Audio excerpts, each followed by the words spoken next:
kepada junjungan kita Nabi Muhammad SAW beserta keluarganya, beserta para sahabatnya, serta beserta orang-orang yang menjaga keimanan dan keislaman hingga hari akhir.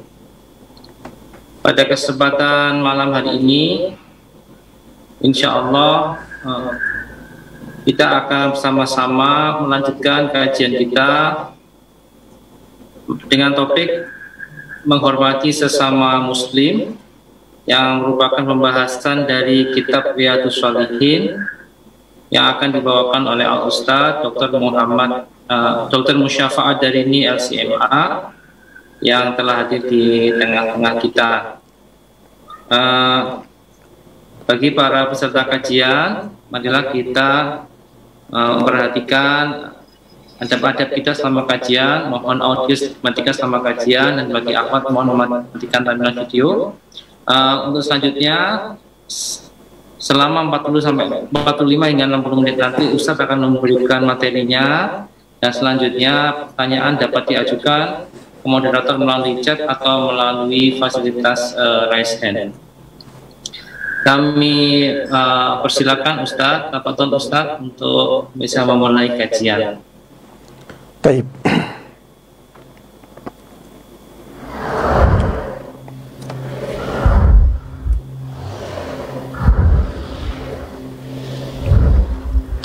Bismillahirrahmanirrahim. Assalamualaikum warahmatullahi wabarakatuh. Innal hamdalillah nahmaduhu wa nasta'inuhu wa nastaghfiruh wa na'udzu billahi min shururi anfusina wa min sayyiati a'malina. May yahdihillahu fala mudilla lahu wa may yudlil fala hadiya lahu. Wa asyhadu an la ilaha illallah wahdahu la syarika lahu wa asyhadu anna Muhammadan 'abduhu wa rasuluh. Ya ayyuhalladzina amanu ittaqullaha haqqa tuqatih wa la tamutunna illa wa antum muslimun. Amma ba'd, fa inna asdaqal hadithi kitabullah wa khairal huda huda Muhammadin sallallahu alaihi wasallam wa syarral umuri muhdatsatuha fa inna kulla muhdatsatin bid'ah wa kulla bid'atin dhalalah wa kulla dhalalatin finnar. Jamaah sekalian, kaum muslimin dan kaum muslimat, khususnya para hadirin dan hadirat di kajian ukhuwah pediatrik yang semoga dimuliakan dan dirahmati oleh Allah Subhanahu wa taala. Alhamdulillah, pada kesempatan yang baik ini kita dipertemukan oleh Allah Subhanahu wa taala dalam majelis yang mulia ini. Mudah-mudahan Allah benar-benar memberkahi majelis kita ini, dan Allah memberikan banyak kebaikan kepada kita semuanya dari majelis ini, baik berupa pahala yang agung maupun ilmu yang bermanfaat dan berkah yang bisa menjadikan kita semuanya orang-orang yang mulia dan bahagia di dunia ini sampai di akhirat nanti. Amin amin ya rabbal alamin.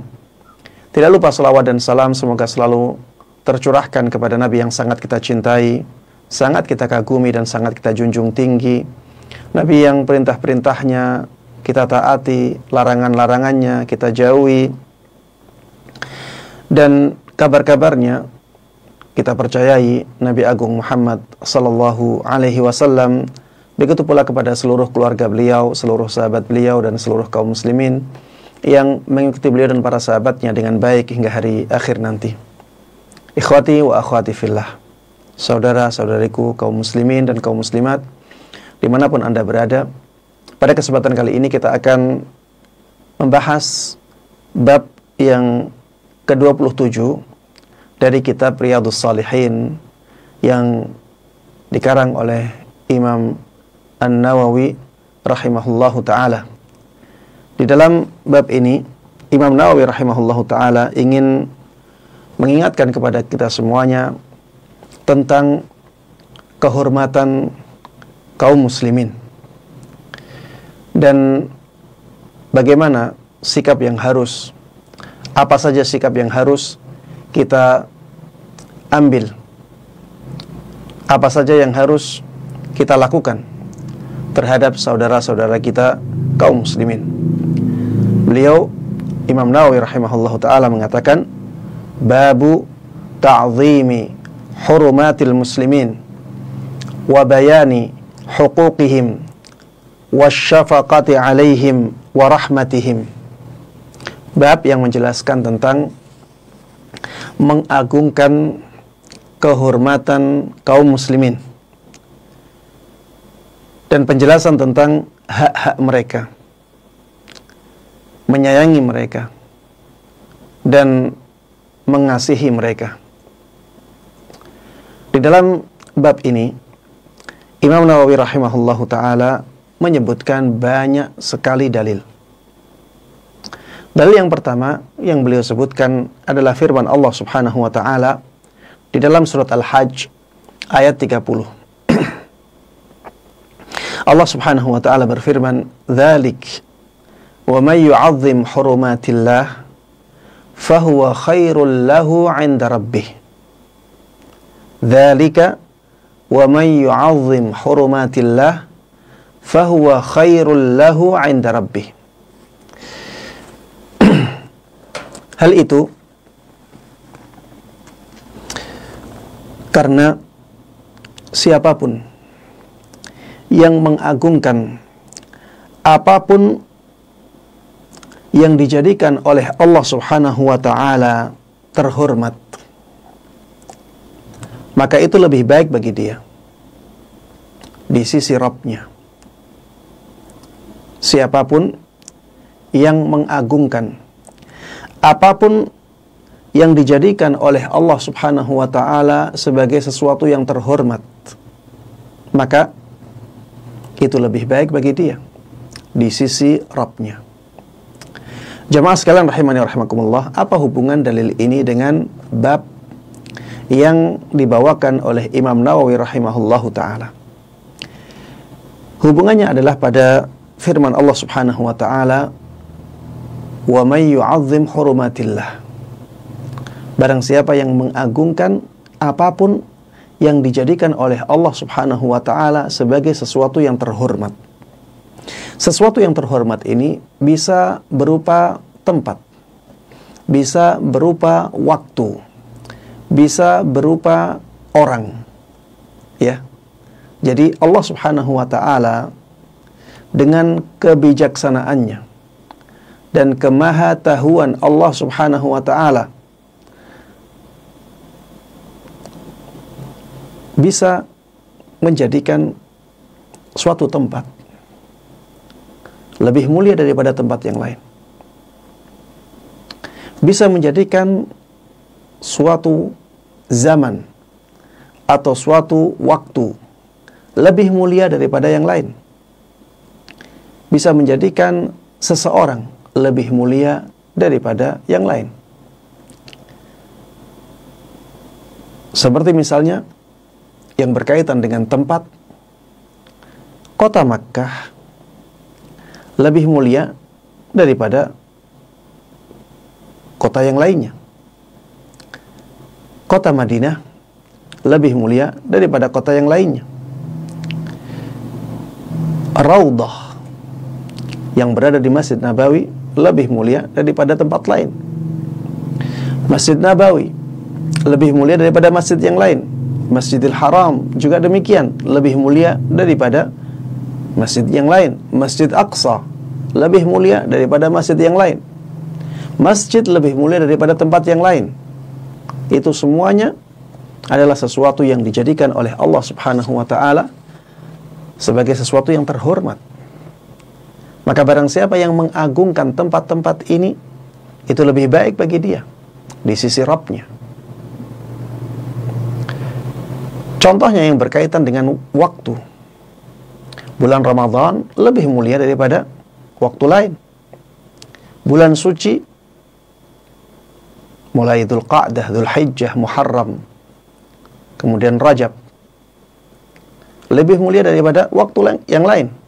10 hari terakhir bulan Ramadan lebih mulia daripada waktu yang lain. Malam Lailatul Qadar lebih mulia daripada malam yang lain. 10 hari pertama bulan Dzulhijjah lebih mulia daripada waktu yang lain. Ini semuanya juga atas kehendak Allah Subhanahu wa taala, berdasarkan kebijaksanaan Allah Subhanahu wa taala dan kemahatauan Allah. Dan siapapun yang mengagungkan waktu-waktu ini, maka itu lebih baik bagi dia. Dan itu dicintai oleh Allah Subhanahu wa taala. Yang berkaitan dengan orang, ya. Di sana ada para rasul. Lebih Allah muliakan daripada yang lain. Di sana ada para hawariyun, pembela-pembela para nabi, lebih mulia daripada yang lain. Di sana ada para sahabat Nabi Muhammad sallallahu alaihi wasallam, lebih mulia daripada yang lain. Di sana para ulama, lebih mulia daripada yang lain. Di sana ada kaum mukminin. Di sana ada kaum muslimin yang lebih mulia daripada yang lain. Inilah hubungan antara ayat ini dengan bab yang diinginkan oleh Imam Nawawi rahimahullahu ta'ala, bab yang menjelaskan tentang mengagungkan kehormatan kaum muslimin dan penjelasan tentang hak-hak mereka, penjelasan tentang keutamaan menyayangi mereka dan mengasihi mereka. Kaum muslimin adalah saudara kita. Mereka dijadikan oleh Allah Subhanahu wa ta'ala lebih mulia daripada yang lainnya. Maka harusnya kita memuliakan kaum muslimin daripada yang lain. Allah Subhanahu wa ta'ala berfirman di dalam Al-Quran, وَلَا تَهِنُوا وَلَا تَحْزَنُوا وَأَنْتُمُ الْأَعْلَوْنَ إِن كُنْتُمْ مُؤْمِنِينَ. Jangan sampai kalian merasa hina, wahai kaum mukminin. Dan jangan sampai kalian merasa bersedih. Kalian adalah umat yang paling tinggi. Kalian adalah umat yang paling tinggi kedudukannya. In kuntum mu'minin. Apabila kalian benar-benar beriman. Rasulullah sallallahu alaihi wasallam dahulu pernah bersabda, bihasabi imri'in minasyarri an yahqira akhahul muslim. Cukuplah menjadi suatu keburukan bagi seseorang ketika dia menghinakan saudaranya yang muslim. Jamaah sekalian rahimani wa rahimakumullah, kita diperintahkan oleh Allah Subhanahu wa ta'ala untuk menghormati saudara kita kaum muslimin, untuk memuliakan mereka, untuk mengasihi mereka, untuk menyayangi mereka. Dan ada banyak sekali keutamaan-keutamaan, kebaikan-kebaikan yang bisa kita dapatkan dengan amalan-amalan tersebut. Amalan menghormati kaum muslimin, memuliakan mereka, menyayangi mereka, mengasihi mereka, membantu mereka. Jemaah sekalian rahimani wa rahimakumullah. Dalil yang kedua yang dibawakan oleh Imam Nawawi rahimahullahu ta'ala di dalam bab ini adalah firman Allah Subhanahu wa ta'ala di dalam surat Al-Hijr ayat 88. Allah Subhanahu wa ta'ala berfirman, memerintahkan kepada Nabi kita Muhammad sallallahu alaihi wasallam, wakhfid janahaka lil mu'minin. Rendahkan sayapmu untuk kaum mukminin. Rendahkan sayapmu wahai Muhammad untuk kaum mukminin. Jemaah sekalian rahimani wa rahimakumullah, maksud dari ayat ini adalah, wahai Muhammad, merendahlah kepada kaum mukminin. Ini perintah kepada Nabi kita Muhammad sallallahu alaihi wasallam agar beliau memuliakan kaum mukminin, agar beliau merendah terhadap kaum mukminin. Coba bayangkan jemaah sekalian rahimani rahimakumullah. Bayangkan tentang keutamaan Nabi kita Muhammad sallallahu alaihi wasallam. Adakah yang lebih mulia daripada beliau? Adakah yang lebih tinggi kedudukannya daripada beliau? Adakah yang lebih dicintai oleh Allah Subhanahu wa ta'ala daripada beliau? Tapi lihat bagaimana perintah Allah Subhanahu wa ta'ala kepada beliau. Wakhfid janahaka lil mu'minin. Rendahkan sayapmu wahai Muhammad untuk kaum mukminin. Bersikaplah merendah, tawaduklah kepada kaum mukminin. Apabila Nabi Muhammad sallallahu alaihi wasallam, manusia yang paling mulia saja, diperintahkan oleh Allah Subhanahu wa ta'ala untuk merendah kepada kaum mukminin, untuk memuliakan kaum mukminin, bagaimana yang derajatnya jauh di bawah beliau seperti kita-kita ini. Makanya jemaah sekalian rahimani wa rahimakumullah, jangan sampai kita merasa angkuh. Jangan sampai kita merasa sombong. Kita itu tidak ada apa-apanya. Kebaikan yang ada pada kita semuanya dari Allah Subhanahu wa ta'ala. Kalau Allah Subhanahu wa ta'ala tidak menghendaki itu terjadi, maka tidak akan ada kebaikan apapun yang ada pada kita. Makanya jemaah sekalian rahimani wa rahimakumullah, jangan sampai kita merasa sombong.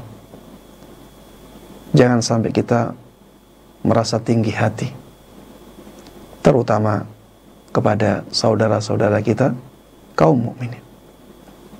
Walaupun mereka di masyarakat terlihat rendah, rakyat jelata, orang miskin, tidak didengar suaranya, tetaplah untuk merendah kepada orang-orang yang demikian selama dia seorang muslim, selama dia seorang mukmin. Allah Subhanahu wa ta'ala ketika memerintahkan nabinya Muhammad sallallahu alaihi wasallam untuk merendah kepada kaum mukminin, Allah tidak mengecualikan siapapun. Allah tidak mengecualikan siapapun. Itu menunjukkan bahwa Nabi Muhammad sallallahu alaihi wasallam diperintahkan untuk merendah kepada semua kaum mukminin tanpa terkecuali. Kalau saja Nabi kita Muhammad sallallahu alaihi wasallam seperti ini, apalagi kita. Dalil yang berikutnya jemaah sekalian rahimani wa rahimakumullah adalah firman Allah Subhanahu wa taala di surat Al-Maidah ayat 32. Allah Subhanahu wa taala berfirman, "Man qatala nafsan bighairi nafsin aw fasadin fil ard faka'annama qatala an-nasa jami'a wa man ahyaha faka'annama ahya an-nasa jami'a." Barang siapa yang membunuh seseorang bukan karena orang tersebut membunuh orang lain, dan bukan karena dia berbuat kerusakan di muka bumi, maka seakan-akan dia telah membunuh manusia semuanya. Seakan-akan dia telah membunuh manusia semuanya. Kenapa demikian? Karena manusia adalah makhluk yang dimuliakan oleh Allah Subhanahu wa ta'ala. Apalagi kaum mukminin sangat dimuliakan oleh Allah Subhanahu wa ta'ala. Dan kemuliaan dan kehormatan mereka itu seperti satu kesatuan, tidak bisa dipisah-pisahkan. Kaum mukminin semuanya terhormat. Kalau kita menghinakan kaum muslimin satu saja, seakan-akan kita menghinakan semua kaum muslimin. Kalau kita membunuh kaum muslimin satu saja, kata Allah Subhanahu wa ta'ala, seakan-akan kita membunuh semuanya. faka'annama qatalan nasa jami'a. Seakan-akan orang yang membunuh satu jiwa itu membunuh semua manusia. Kenapa? Karena kehormatan semua manusia itu seperti satu kesatuan. Ini seperti kehormatan para rasul. Kehormatan para rasul itu seperti satu kesatuan, tidak bisa dipisah-pisahkan. Kalau kita mendustakan satu rasul, maka seakan-akan kita mendustakan semua rasul. Makanya Allah Subhanahu wa ta'ala berfirman di dalam Al-Quran, "Kadzabat qaumu Nuhinil mursalin." Kaumnya Nabi Nuh benar-benar telah mendustakan semua utusan Allah. Padahal Nabi Nuh itu Rasul yang pertama. Tapi Allah Subhanahu wa ta'ala mengatakan kaumnya Nuh itu telah mendustakan semua Rasul. Kaumnya Nuh telah mendustakan semua Rasul. Padahal yang mereka dustakan siapa? Nabi Nuh. Belum ada Rasul-Rasul yang lain. Kenapa? Karena kehormatan semua Rasul itu seperti satu kesatuan. Kalau mereka menghinakan satu Rasul, maka seakan-akan mereka menghinakan semua Rasul. Begitu pula seperti ayat-ayat yang ada di dalam Al-Quran. Kehormatannya itu seperti satu kesatuan. Kita dustakan satu ayat saja, itu seperti kita mendustakan semuanya. Kaum muslimin juga demikian, jemaah. Maka hormati kaum muslimin, muliakan mereka, sayangi mereka, kasihi mereka. Mereka adalah saudara-saudara kita. Sebagaimana pernah saya singgung, persaudaraan yang didasari oleh akidah, didasari oleh keyakinan, keislaman, keimanan, itu lebih kuat daripada persaudaraan yang didasari oleh nasab atau keturunan atau kekerabatan. Kenapa? Karena persaudaraan yang didasari oleh iman, oleh Islam, itu akan terus langgeng sampai di surga Allah Subhanahu wa ta'ala. Berbeda dengan persaudaraan yang didasari oleh kekerabatan, oleh nasab, oleh keturunan. Di dunia pun bisa putus sebelum di akhirat. Kata Allah Subhanahu wa ta'ala kepada Nabi Nuh ketika anaknya telah menampakkan kekufurannya, apa kata Allah? Innahu laisa min ahlik. Wahai Nuh, anakmu itu, si dia, itu bukan dari keluargamu. Dia bukan keluargamu, wahai Nuh, padahal anaknya. Dan itu masih di dunia. Itu masih di dunia. Dan dua-duanya masih hidup sebelum anaknya diazab oleh Allah Subhanahu wa ta'ala dengan banjir bandang itu. Allah sudah mengatakan, innahu laisa min ahlik. Sesungguhnya dia, wahai Nuh, bukan keluargamu. Karena apa? Karena beda akidah, beda keyakinan. Makanya jemaah sekalian rahimani wa rahimakumullah, kita yang sudah disatukan oleh akidah, disatukan oleh keyakinan, oleh agama Islam, oleh keimanan, maka harusnya kita benar-benar menghormati persaudaraan ini, menghormati persatuan yang ada di antara kita. Jangan sampai kita mau dipecah belah. Jangan sampai kita mau dibentur-benturkan. Lihatlah bahwa dia adalah saudara kita, saudara seiman, saudara seislam. Sama-sama ingin mentauhidkan Allah Subhanahu wa ta'ala. sama-sama ingin mengikuti Nabi kita Muhammad sallallahu alaihi wasallam, sama-sama mengharapkan surga Allah Subhanahu wa taala. Kalau ada perbedaan pandangan, maka diskusikan dan junjung dalil yang ada dalam syariat, sehingga kita bisa menjaga persatuan ini dengan baik di atas kebenaran. Fa in tanaza'tum fi syai' farudduhu ila Allah war Rasul in kuntum tu'minuna billahi wal yaumil akhir. Apabila kalian berselisih dalam masalah apapun, farudduhu ila Allah war Rasul, maka kembalikanlah masalah tersebut kepada Allah dan kepada Rasulnya, kepada Al-Quran dan kepada sunnah Nabinya. In kuntum tu'minuna billahi wal yaumil akhir. Apabila kalian benar-benar beriman kepada Allah dan beriman kepada hari akhir. Jemaah sekalian rahimani wa rahimakumullah. Dalil yang berikutnya yang dibawakan oleh Imam Nawawi rahimahullahu ta'ala adalah hadis Nabi Muhammad sallallahu alaihi wasallam dari sahabat Abu Musa radhiyallahu taala anhu. Beliau mengatakan bahwa Rasulullah sallallahu alaihi wasallam pernah bersabda, "Al-mu'minu lil mu'min kal bunyani yashuddu ba'duhu ba'dha wa shabbaka baina asabi'i." Rasulullah sallallahu alaihi wasallam telah bersabda, seorang mukmin yang satu dengan seorang mukmin yang lainnya itu seperti sebuah bangunan yang bagian-bagiannya saling menguatkan. Dan Rasulullah sallallahu alaihi wasallam memberikan isyarat dengan silangan jari jemarinya.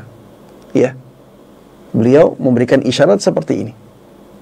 Kalau jari jemari ini bersilangan dan bersatu, maka menjadi sangat kuat. Itulah perumpamaan seorang mukmin dengan seorang mukmin yang lainnya. Harusnya mereka saling menguatkan. Dengan apa? Dengan saling menghormati, dengan saling memuliakan, dengan saling mengasihi, dengan saling menyayangi, dengan saling membantu, dengan saling membela, dengan saling menunaikan hak-haknya dan memberikan kewajiban-kewajiban yang dibebankan kepadanya untuk diberikan kepada yang lain. Inilah seharusnya yang dilakukan oleh kaum muslimin di antara mereka. Jamaah sekalian rahimani wa rahimakumullah. Adakah yang lebih besar daripada nikmat Islam? Adakah yang lebih besar daripada nikmat iman yang bisa mengantarkan kita kepada surga Allah Subhanahu wa taala? Tidak ada, jemaah. Maka agungkanlah nikmat ini.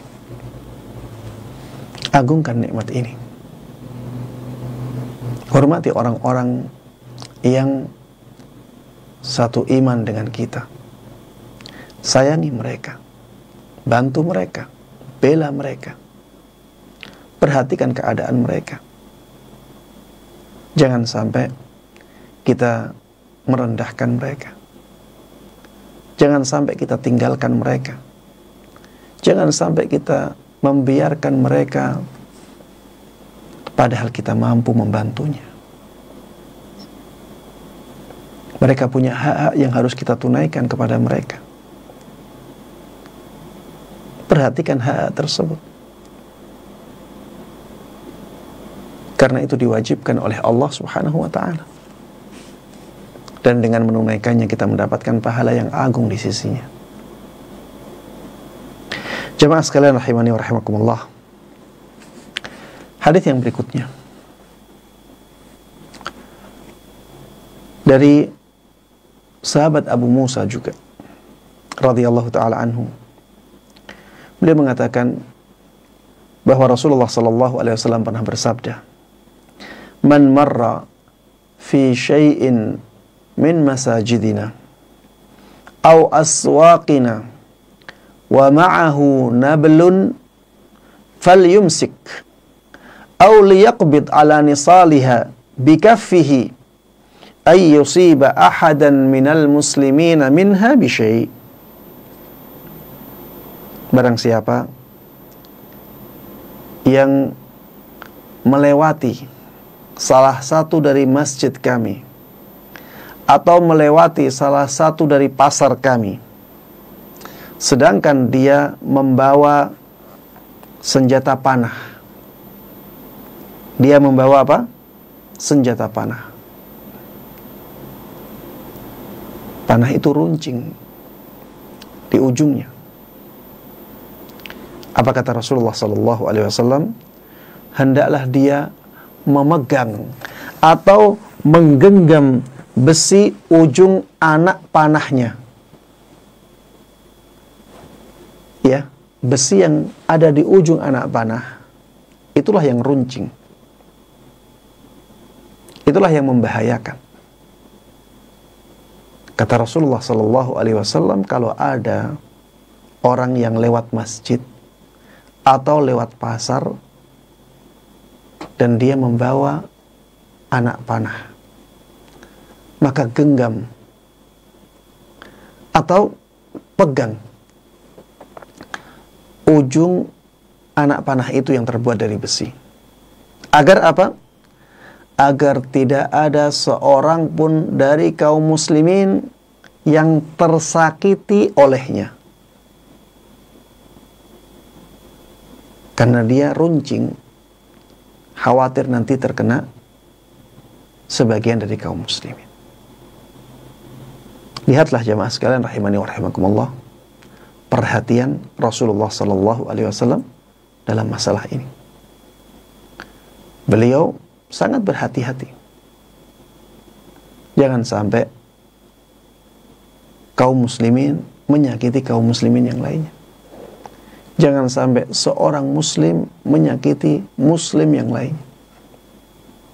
Sampai yang seperti ini diperhatikan.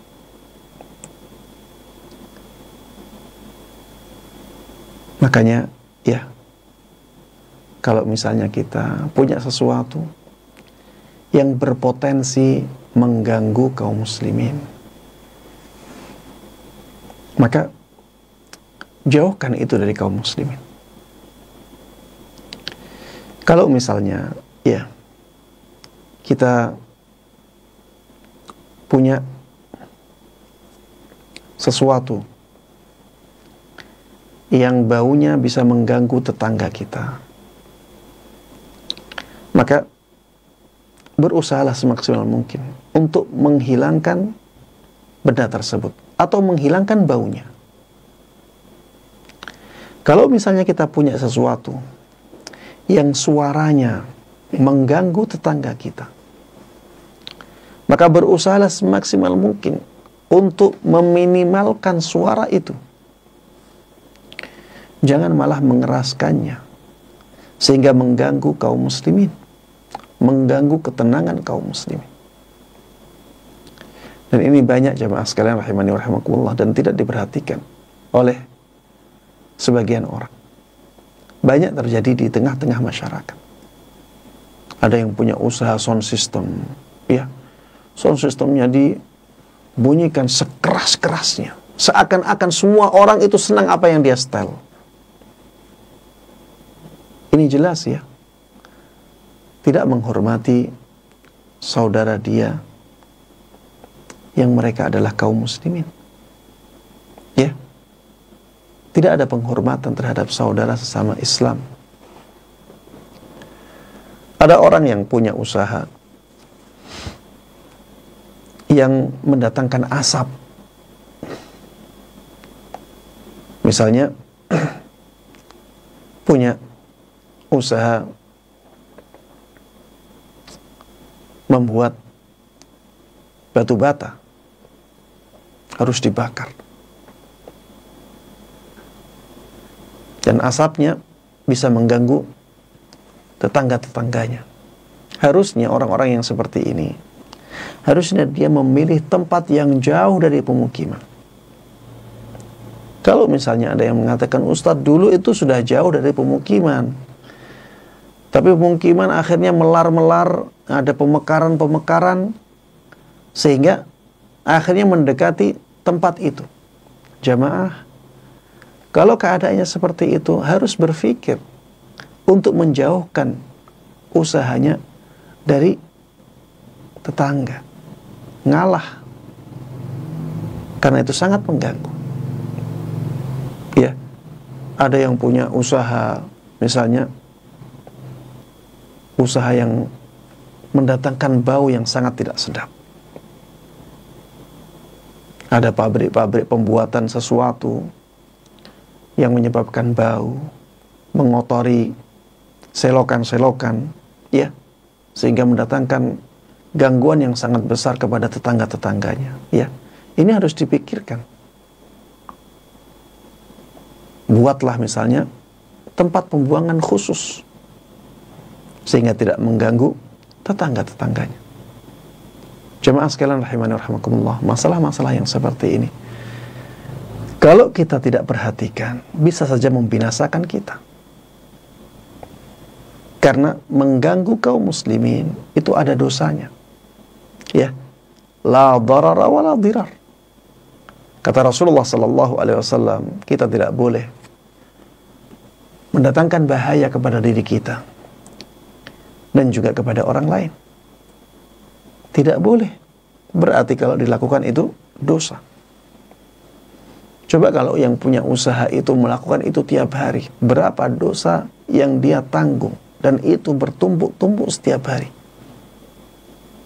Dan menzalimi orang lain, apalagi sesama muslim, itu sangat berat konsekuensinya, sebagaimana pernah kita singgung, ya, pernah kita bahas dalam bab khusus kezaliman. Jemaah sekalian rahimani wa rahimakumullah, hadis yang berikutnya yang dibawakan oleh Imam Nawawi rahimahullah ta'ala adalah hadis dari sahabat Nu'man ibn Bashir radhiyallahu ta'ala anhu. Beliau mengatakan bahwa Rasulullah sallallahu alaihi wasallam pernah bersabda, "Mathalul mu'minina fi tawaddihim wa tarahumihim wa ta'atufihim mathalul jasadil wahid mathalul jasadi idza ishtaka minhu 'udwun tada'a lahu sa'irul jasadi bis-sahri wal humma." Perumpamaan kaum mukminin. Perumpamaan kaum mukminin dalam keadaan mereka saling menyayangi, saling mengasihi, saling iba kepada yang lain, itu seperti satu jasad yang apabila ada bagian dari jasad itu merasakan sakit, maka bagian-bagian yang lain ikut-ikutan merasa sakit, sehingga dia tidak bisa tidur dan menjadi demam. Ini perumpamaan yang sangat dalam artinya. Ya, ini perumpamaan yang sangat dalam maknanya. Kaum mukminin itu diumpamakan oleh Rasulullah sallallahu alaihi wasallam seperti satu jasad. Satu jasad ini jemaah sekalian rahimani wa rahimakumullah, satu kesatuan yang saling melengkapi, satu kesatuan yang bekerja sama dengan sangat rapi, tidak saling melangkahi. Inilah jasad kita. Jasad kita adalah satu kesatuan yang saling menguatkan. Harusnya seperti itu kaum muslimin. Harusnya kaum muslimin itu saling mengisi, bukan saling berebut. Mana yang kosong itu yang diisi. Harusnya kaum muslimin saling membantu satu sama lain. Bukan yang satu ingin membangun masjid, yang lain menghalang-halangi. Yang satu ingin mengadakan kajian, yang lain ingin menggagalkan. Yang satu ingin beramal kebaikan, yang lain membuli. Jamaah sekalian rahimani wa rahimakumullah, kaum muslimin harusnya saling menguatkan, harusnya saling mendukung. Apabila ada perselisihan-perselisihan, ya, maka silahkan dibicarakan, silahkan diadakan dialog. Apakah perselisihan tersebut perselisihan yang bisa ditoleransi ataukah tidak? Kalau kita tidak bisa mentolerir perselisihan tersebut, maka naikkan ke persidangan. Jangan bergerak sendiri. Jamaah sekalian rahimani wa rahimakumullah, di dunia memang yang kuat bisa semena-mena. Tapi ingat bahwa apapun yang mereka lakukan akan mereka pertanggungjawabkan di akhirat kelak. Bahkan di dunia yang semena-mena akan dihukum oleh Allah Subhanahu wa ta'ala. Banyak kejadian-kejadian seperti ini yang melakukan kezaliman, terutama kepada saudaranya seakidah, seislam, seiman, akan diazab oleh Allah Subhanahu wa ta'ala di dunia sebelum di akhirat. Kalaupun di dunia selamat, di akhirat dia tidak akan selamat. Kata Rasulullah sallallahu alaihi wasallam, ada dua dosa yang hukumannya disegerakan oleh Allah Subhanahu wa ta'ala. Dosa yang pertama adalah dosa kezaliman. Dosa yang pertama adalah dosa kezaliman. Dosa yang kedua adalah dosa durhaka kepada orang tua. Makanya, ya, jangan mentang-mentang sedang kuat, kemudian tanpa berpikir panjang menzalimi orang-orang yang lemah. Allah Maha Tahu. Allah terus mengawasi hambanya. Dan Allah Maha Adil. Allah Maha Bijaksana. Wala tahsabanna Allaha ghafilan amma ya'malu dzalimun. Jangan sampai engkau mengira bahwa Allah Subhanahu wa ta'ala lalai. Allah Subhanahu wa ta'ala tidak mempermasalahkan apa yang dilakukan oleh orang-orang yang zalim. Innama yuakhiruhum liyaumin tashkhasu fihi al-absar. Allah hanya mengakhirkan mereka sampai hari di mana mata-mata terbelalak. Ketika itu Allah Subhanahu wa ta'ala akan menegakkan keadilan di tengah-tengah manusia dengan seadil-adilnya. Kaum muslimin yang dimuliakan oleh Allah Subhanahu wa ta'ala, marilah kita bersatu di atas kebenaran. Marilah kita saling mengisi tempat-tempat yang kosong untuk menjadikan umat ini sebagai umat yang jaya, bukan umat yang dicabik-cabik oleh musuh-musuh Allah Subhanahu wa ta'ala. Jemaah sekalian rahimani wa rahimakumullah, lihatlah keadaan kaum muslimin di zaman kita ini yang kita hidup di dalamnya. Seringkali kaum muslimin dibenturkan antara kaum muslimin.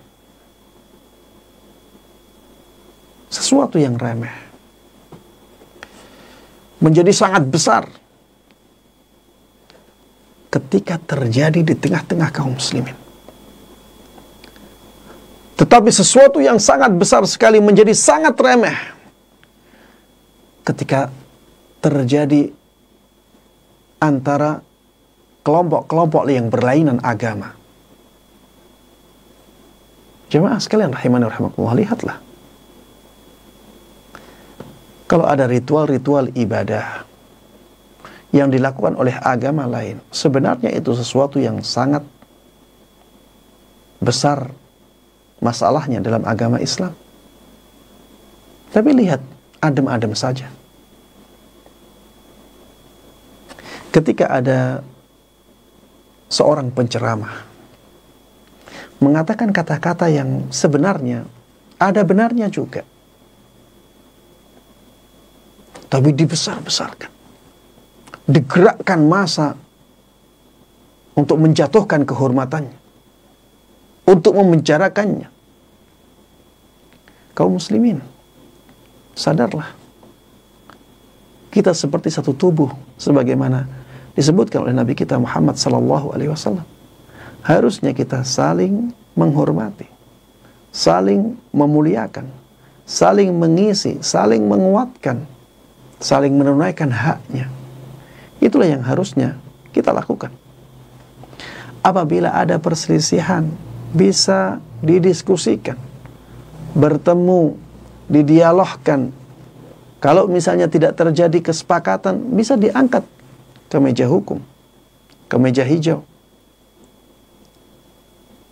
Bukan dengan saling menghakimi. Tidak malukah kita dilihat oleh orang-orang di luar Islam?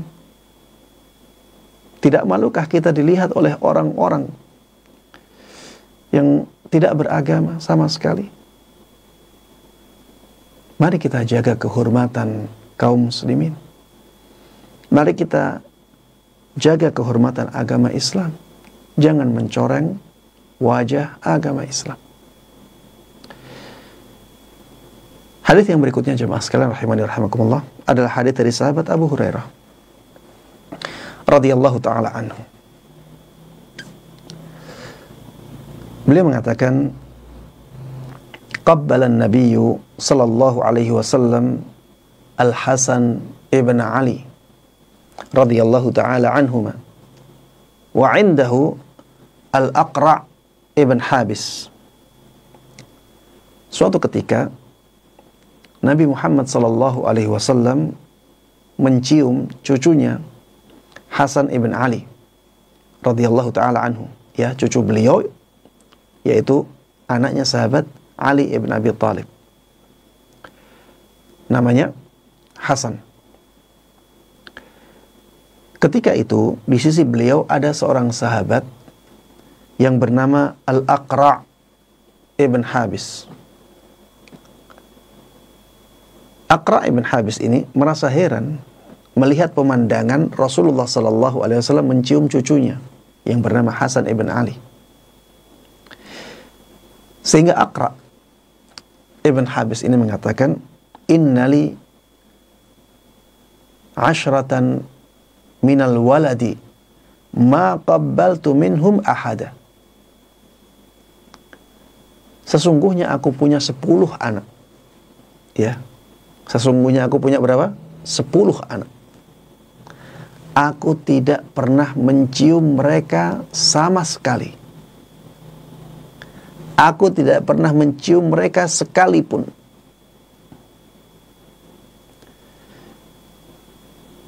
Rasulullah sallallahu alaihi wasallam ketika mendengar perkataan Aqra' ibn Habis ini, beliau juga merasa heran.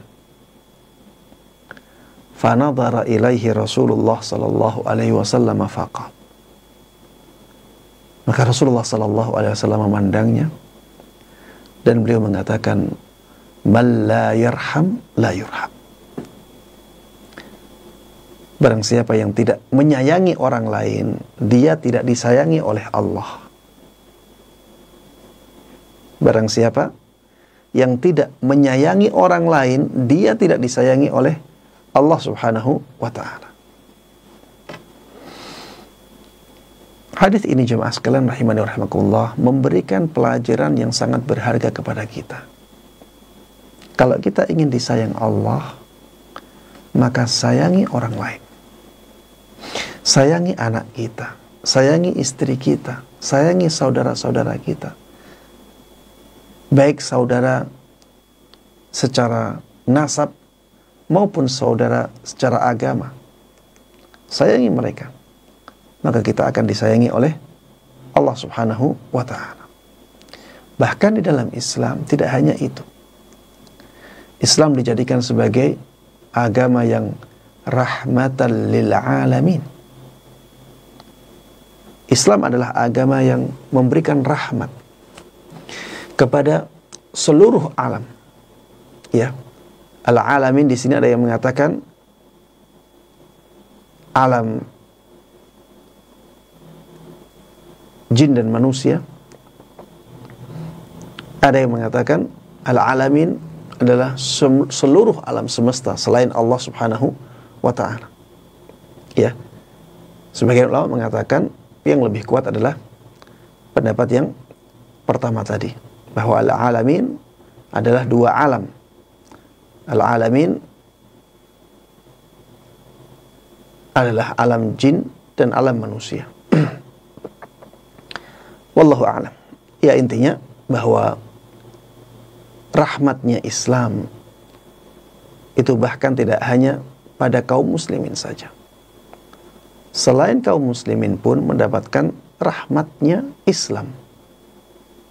Bahkan hewan-hewan pun mendapatkan rahmatnya Islam.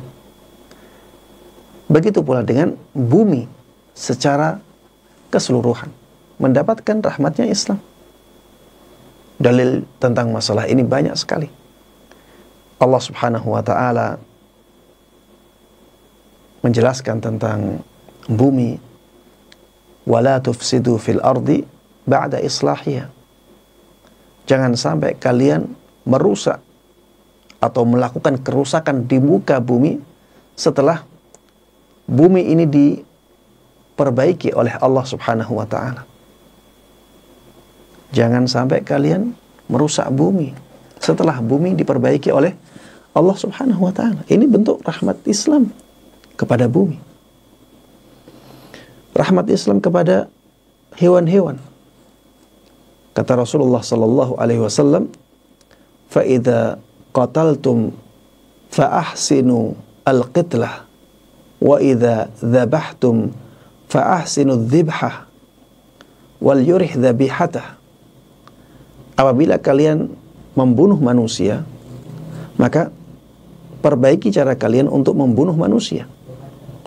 Ya, seperti misalnya dalam peperangan, jangan menyiksa. Terpaksa membunuh, tapi jangan menyiksa. Bunuh dengan cara yang baik. Kalau misalnya ada qisas, maka lakukan qisas dengan cara sebaik mungkin agar sakit tidak dirasakan lama oleh orang yang diqisas. Apabila kalian menyembelih hewan, maka sembelihlah hewan tersebut dengan cara yang baik. Wal yurih dzabihata, agar sembelihannya bisa lebih enak, ya. Tidak terlalu merasa sakit. Ini termasuk rahmat Islam kepada hewan. Kata Rasulullah sallallahu alaihi wasallam dalam hadis yang lain, wa fi kulli kabidin ratbatin ajr.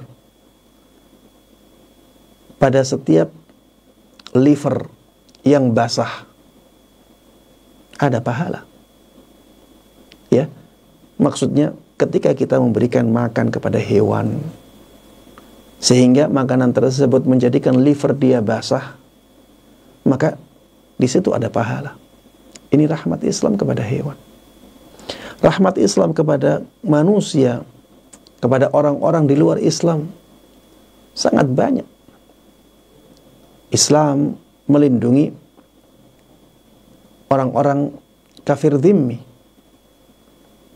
Tidak boleh mereka dibunuh, ya.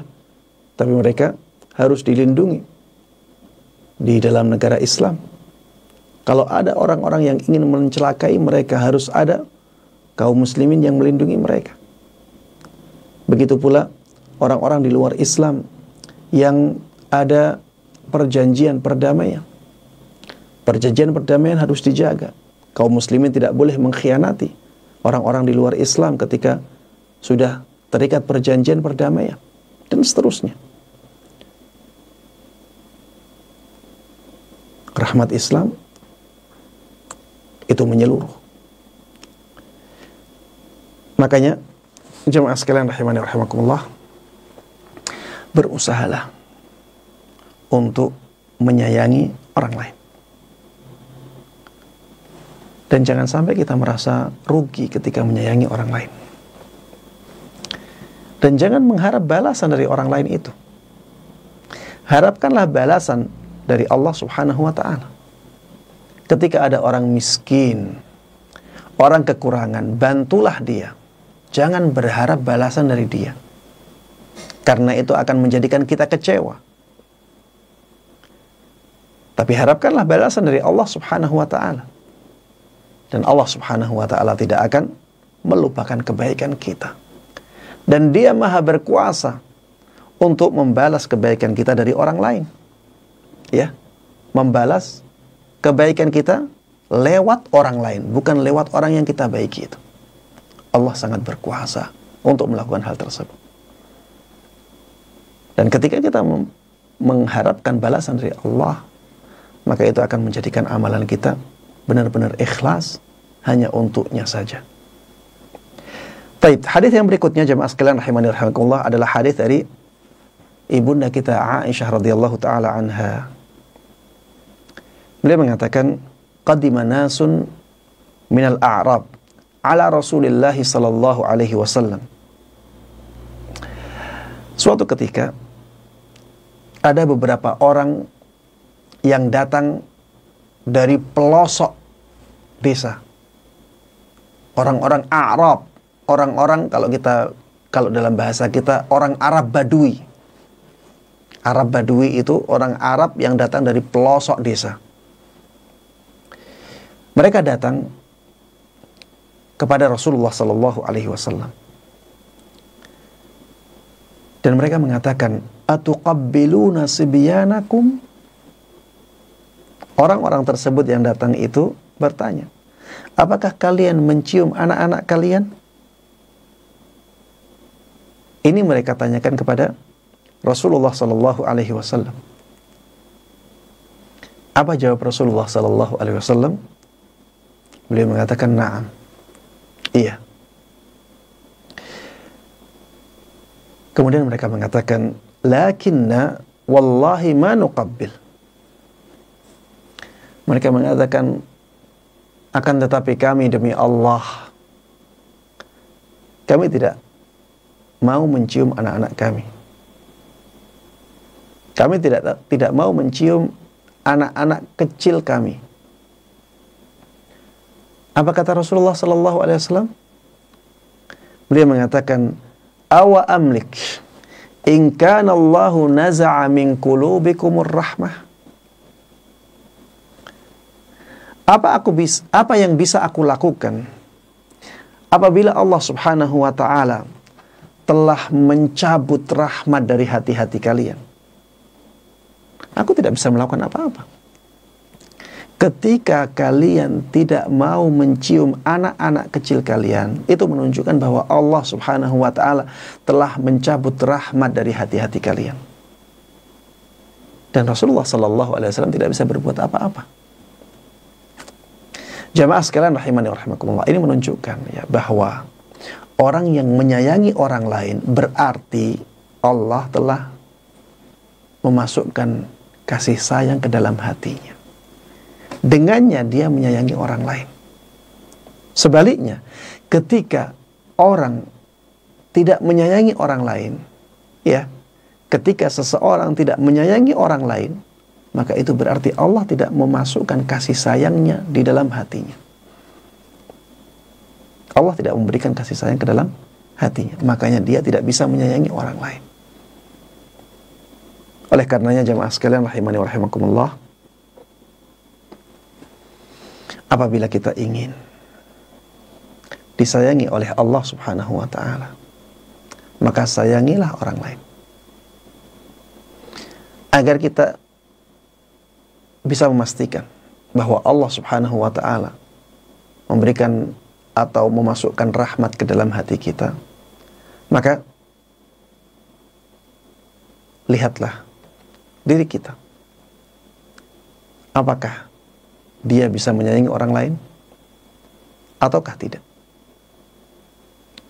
Kalau ternyata dia menyayangi orang lain, berarti Allah telah memberikan rahmat ke dalam hatinya. Seperti itulah yang kita fahami dari hadis-hadis Nabi Muhammad sallallahu alaihi wasallam. Beliau di hadis yang telah lalu mengatakan, man la yarham la yurham. Yang tidak menyayangi orang lain, Allah tidak akan menyayangi dia. Di dalam hadis ini Rasulullah sallallahu alaihi wasallam mengatakan, awa amlik in kana Allahu naza'a min qulubikumur rahmah. Apa yang bisa aku lakukan ketika Allah Subhanahu wa taala mencabut rahmat dari hati-hati kalian? Ini menunjukkan bahwa ketika seseorang tidak bisa menyayangi orang lain, berarti Allah tidak memberikan kasih sayang kepada dia. Ya. Dan ketika seseorang tidak menyayangi orang lain, Allah juga tidak menyayangi dia.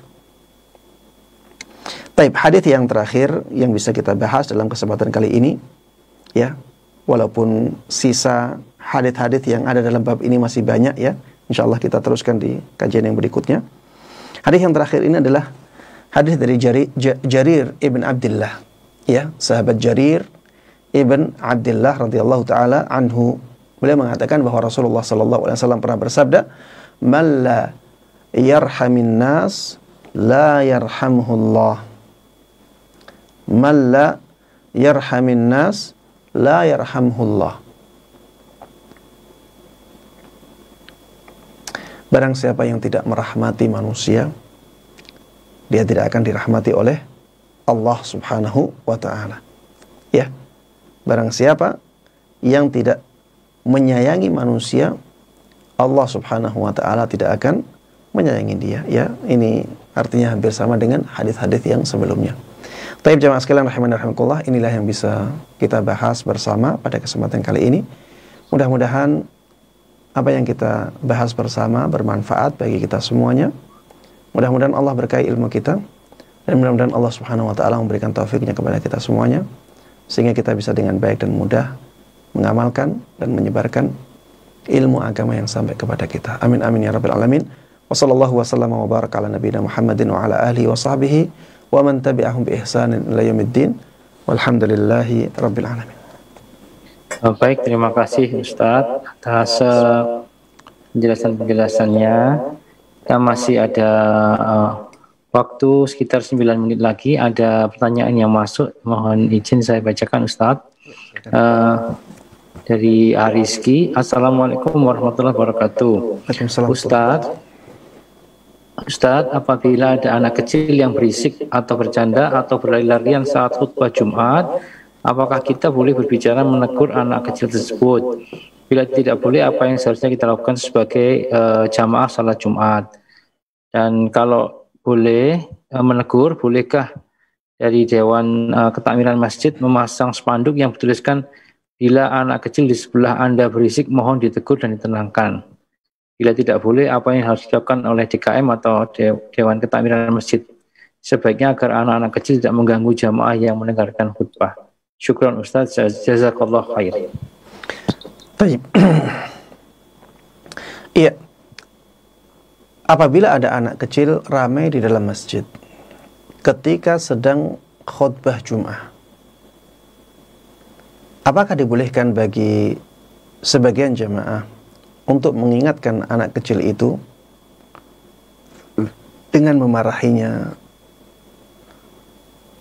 atau dengan suara, ya, isyarat dengan suara untuk diam? Jawabannya tidak boleh. Ya, jawabannya tidak boleh. Rasulullah sallallahu alaihi wasallam lalu pernah bersabda, "Idza qulta li sahibika ansit faqad laghaut." Apabila engkau mengatakan kepada temanmu, diamlah, maka engkau telah terjatuh ke dalam perbuatan sia-sia. Ya. Perbuatan sia-sia yang bisa menjadikan seseorang tidak mendapatkan pahala Jum'ahnya, pahala sholat Jum'ahnya. Padahal niatnya baik. Niatnya adalah agar temannya diam. Karena itu mengganggu jamaah yang lain. Tapi Rasulullah SAW tetap mengatakan bahwa itu adalah tindakan yang sia-sia. Maka ya tidak boleh bagi seseorang untuk mengingatkan orang yang sedang ramai, ya walaupun anak-anak, dengan suara. Bagaimana solusinya, Ustadz? Solusinya ya bisa dipikirkan. Ya. Yang pertama misalnya bisa memberikan isyarat dengan gerakan. Memberikan isyarat dengan gerakan. Ya misalnya isyarat seperti ini ya. Atau isyarat suruh duduk semuanya. Intinya tidak ada keluar suara. Karena kalau keluar suara ya dibolehkan untuk orang yang satu, nanti berarti boleh untuk orang yang lain. Coba bayangkan kalau semuanya mengeluarkan suara, maka akan terjadi kegaduhan, akan terjadi keramaian karena suara-suara itu. Makanya Rasulullah SAW menutup pintu ini, sehingga ya yang dibolehkan ya dengan isyarat-isyarat, atau mungkin ya dengan didekati anak-anak kecil itu. Yang penting ya jangan bersuara. DKM ya apabila melihat ada maslahat yang besar untuk melarang para jamaah membawa anak-anak ketika sholat Jum'ah, dibolehkan. Ya, ini kembali kepada maslahat dan mafsadah. Ya, jadi tidak ada larangan untuk memberlakukan peraturan seperti itu ketika keberadaan anak-anak itu memang mengganggu jamaah yang lain. Ya tidak ada masalah seperti itu. Tapi kalau misalnya ya ada solusi lain yang lebih bagus ya, tanpa melarang anak-anak kecil ke masjid, maka itu lebih baik. Ya, demikian Allah Ta'ala alam. Baik, terima kasih Ustaz. Kalau dengan isyarat jadi boleh Ustaz ya. So pada pertanyaan kedua juga ini, kalau saat khutbah sholat Jumat ada jamaah di sebelah yang membaca doa, kemudian ada jamaah lain memberikan isyarat dengan jari pada mulut, jadi diperbolehkan Ustaz ya. Apakah diperbolehkan? Insya Allah diperbolehkan. Ya, karena yang datang dalam hadis adalah perkataan, ya bukan isyarat, dan isyarat itu bukan perkataan. Baik Ustaz, ini satu lagi pertanyaan Ustaz, ada 3 menit waktunya. Apabila kita ada dalam suatu lingkungan masyarakat yang ada tradisi yang menurut kita suatu bid'ah, misalnya ada undangan untuk menghadiri jamaah doa setelah kematian selama beberapa hari begitu Ustaz, bagaimana sikap kita agar tidak menyakiti hati saudara kita sesama muslim Ustaz? Terima kasih Ustaz. Ya, ini memang ya suatu dilema ya bagi mereka yang hidup di tengah-tengah masyarakat yang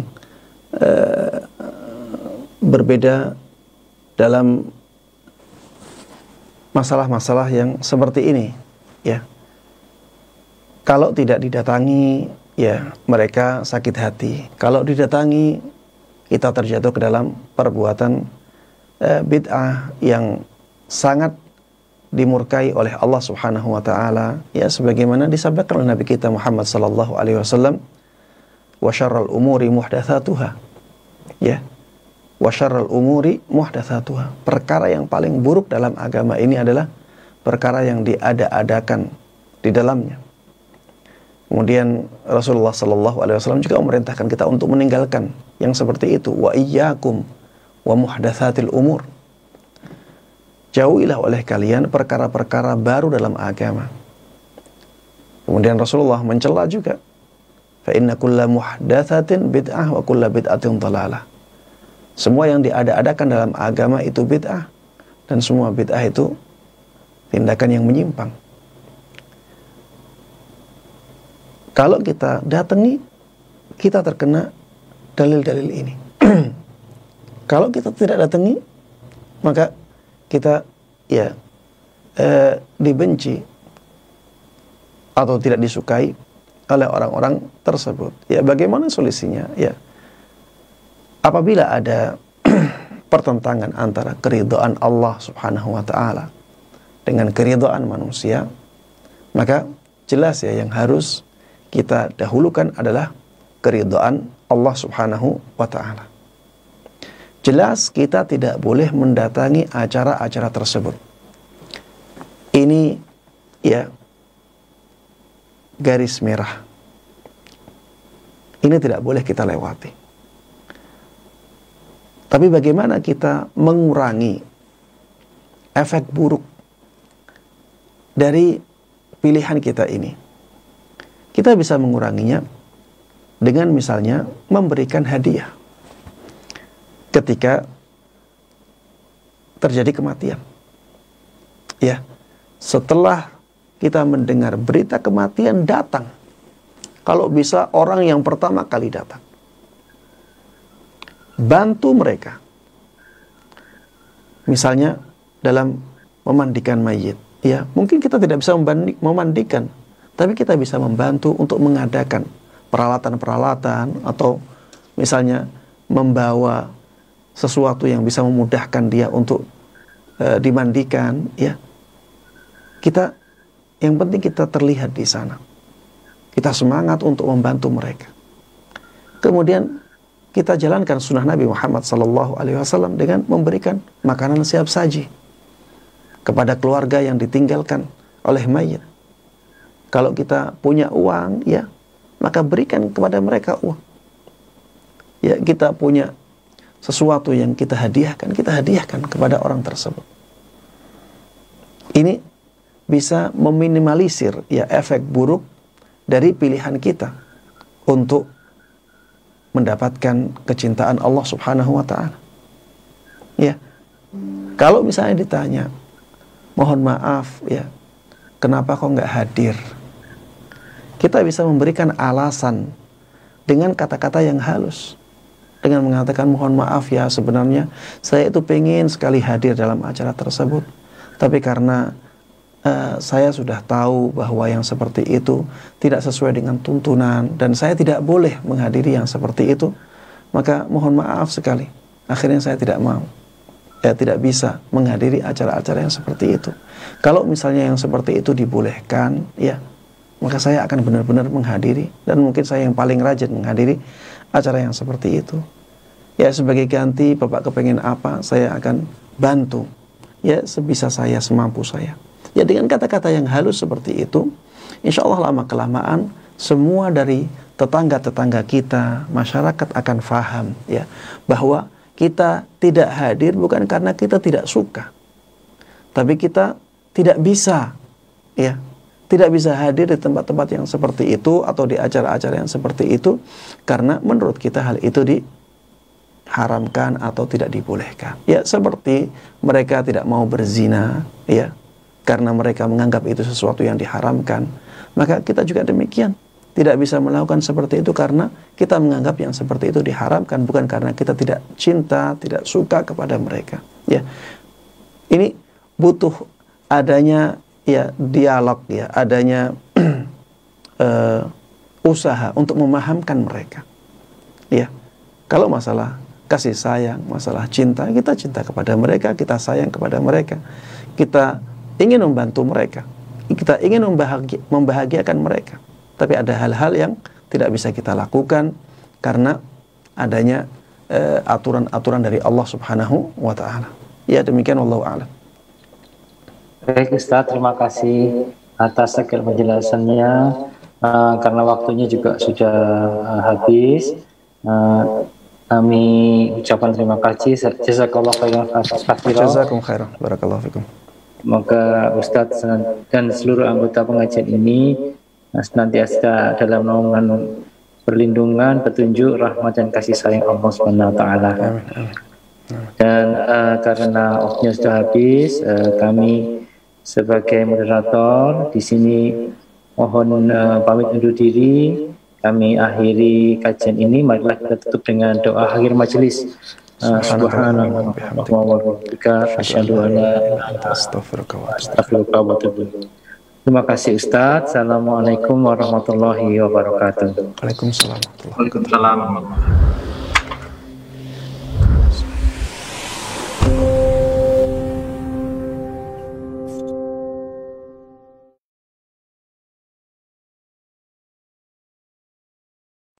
ثمود بطغواها إذ انبعث أشقاها فقال لهم رسول الله ناقة الله وسقياها فكذبوه فعقروها فدمدم عليهم ربهم بذنبهم